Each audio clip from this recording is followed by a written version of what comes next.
Şahın hareketleriyle devam ediyoruz arkadaşlar. Şahımız birer kare olacak şekilde arkadaşlar bulunduğu noktadan itibaren etrafındaki tüm karelere düz ve çapraz olarak ilerleyebilir. Taşların üzerinden atlayamaz. Bu önemli arkadaşlar. Taşların üzerinden atlama yeteneği sadece at figüründeki taşa aittir.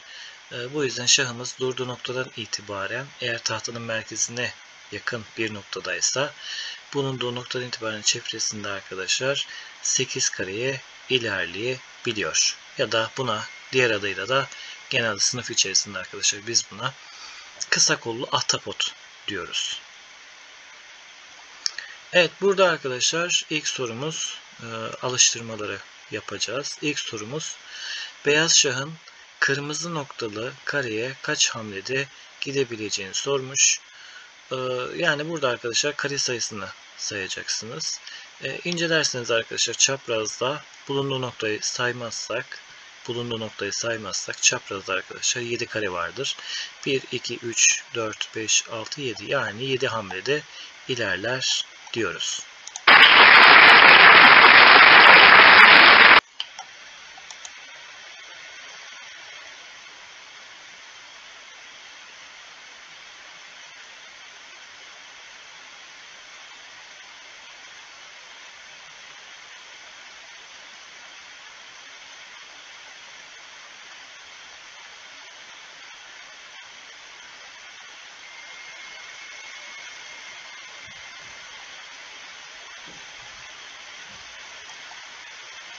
Evet arkadaşlar, diyagramımız aynı ama sorumuz değişmiş.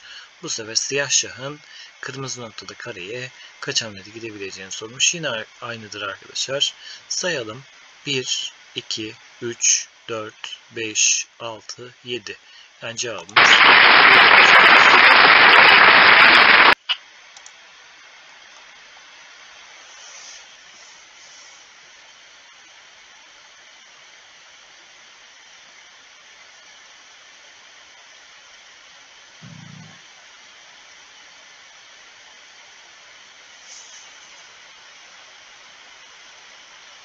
Evet arkadaşlar, şimdi ise diyagramımızda ve sorumuzda değişti. Beyaz şah kaç kareye gidebilir? Yani bulunduğu noktadan itibaren arkadaşlar etrafında kaç kareye gidebileceğini sormuş. Burada ise hemen hızlı bir şekilde sayarsınız. 1, 2, 3, 4, 5 cevabımız 5 olacaktır.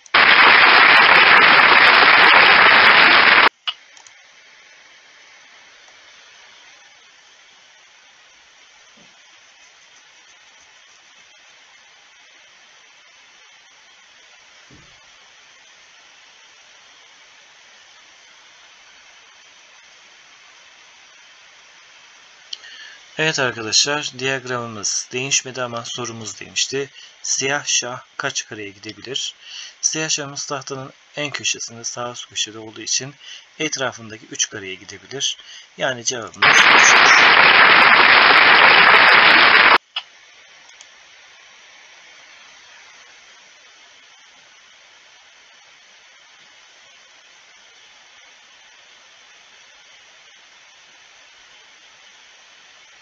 Evet arkadaşlar, diyagramımız değişti. Sorumuz beyaz şahın kaç kareye gidebileceğini sormuş. Burada beyaz şah tahtanın merkezine doğru ve etrafındaki tüm kareleri gidebilir. Yani 8 kareye gidebilir arkadaşlar.